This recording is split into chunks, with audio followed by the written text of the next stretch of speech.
Sebuah kisah yang menggelitik dimulai di ruang praktek dokter. Pasien datang dengan keluhan sakit yang lumrah, tapi apa yang terjadi ketika obat yang dibawanya bukanlah yang seharusnya? Mari kita saksikan bersama. Di siang hari yang terang di ruang praktek dokter, seorang pasien duduk di hadapan dokter dengan wajah lesu. "Saya merasa tidak enak badan, Dok.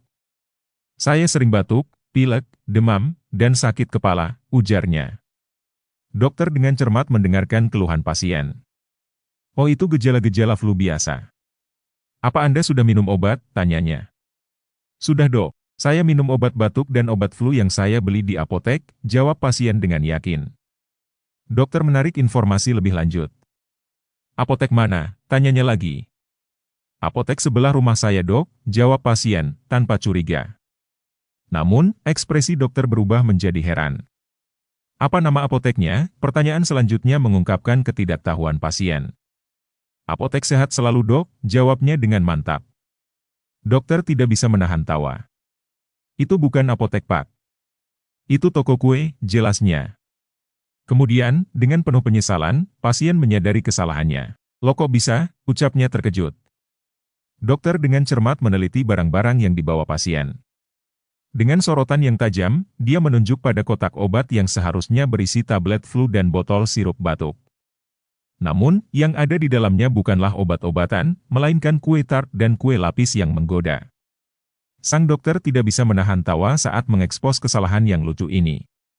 "Ini bukan obat batuk dan obat flu. Ini kue tart dan kue lapis," ungkapnya sambil tertawa. "Astaga, saya salah beli ya, Dok," pasien menyesali kesalahannya. Dokter mengingatkan, "Anda harus lebih teliti lagi. Ini kan bahaya. Kue tart dan kue lapis bisa membuat Anda semakin sakit." Dokter dengan cermat menjelaskan bahaya yang mengintai di balik kue tart dan kue lapis yang dibawa oleh pasien. Dia menguraikan risiko serius yang terkait dengan mengonsumsi makanan tersebut saat sedang sakit.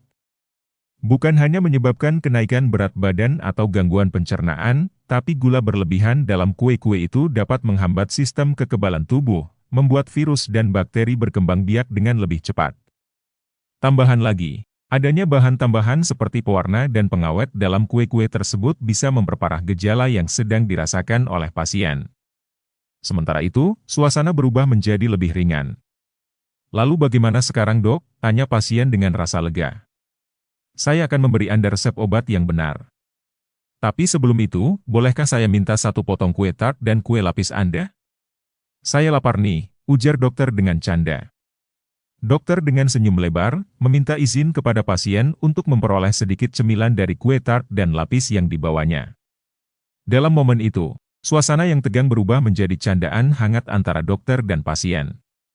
Meskipun kesalahan pasien mengundang tawa, permintaan dokter akan kue memperlihatkan bahwa di balik seriusnya tugasnya, dia juga manusia yang memiliki hasrat dan kebutuhan sederhana. Tawa pun pecah di antara dokter dan pasien. "Hahaha, boleh saja, Dok. Tapi jangan terlalu banyak ya. Nanti dokternya yang sakit," balas pasien, sambil memberikan potongan kue kepada dokter. Dengan tawa hangat, pasien dan dokter menutup pertemuan mereka. Sang pasien mendapatkan resep obat yang benar, sementara dokter memperoleh sedikit cemilan.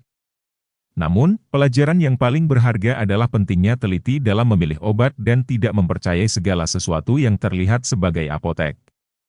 Semoga kisah ini mengingatkan kita semua akan pentingnya kehati-hatian. Semoga bermanfaat dan menginspirasi.